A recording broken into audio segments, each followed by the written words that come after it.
Hi, this is Andrew with Mock Till You Drop, and if you're watching this video, you probably just completed the December 2019 Level 1 exam, and you're in this waiting period where you won't know your results most likely until late January, but perhaps you feel confident that you may have passed and you plan on registering for Level 2 exam once you find out.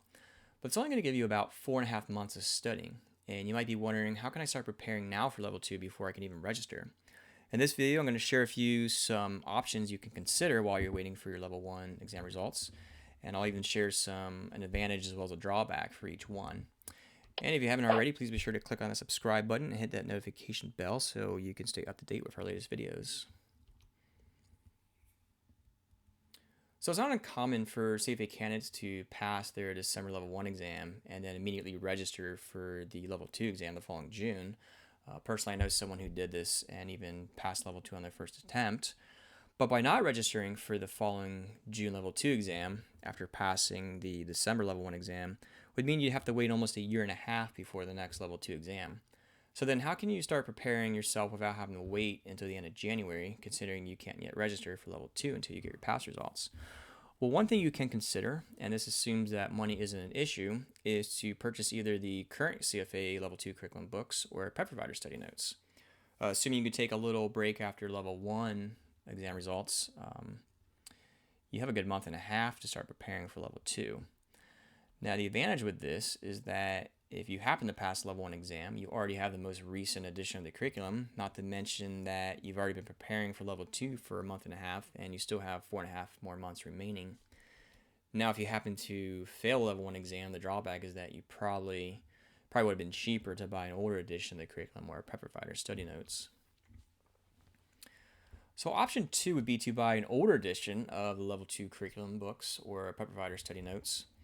And you may be saying, to yourself, usually there's updates to the curriculum each year. So if I get an older edition, what if the readings in those books have changed or are no longer in the most current edition?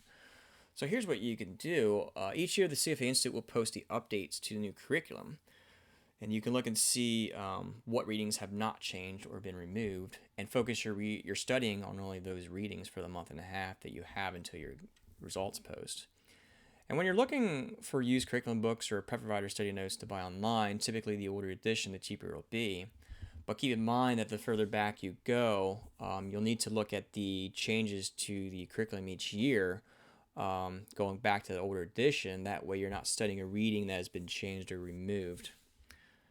So the advantage with this is that if you do not pass the Level 1 exam, you likely save yourself some money by purchasing a used book rather than the current edition of the curriculum or a new version of a Prep Provider study notes. Now, if you happen to pass Level 1 exam, the drawback would be that you're most likely going to have to go purchase the most current version of the curriculum or study notes, so you have those updates for the current year. Although, depending on how you perceive this, passing the exam and having to make another purchase may not necessarily be a drawback to you.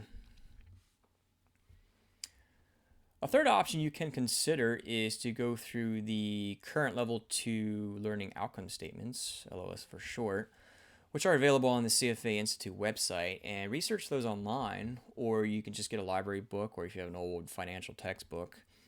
The advantage here is that you don't really need to spend any money since you'll be using free resources. Now, the drawback is that this can be very time-consuming, not to mention you don't know the accuracy of the information you're getting online or other sources and whether it's going to be the same as what's in the curriculum. For that reason, you may want to focus your efforts on more objective learning outcome statements like calculations, for example. That way, the information you find from other sources may be more similar, if not the same, as what's in the curriculum.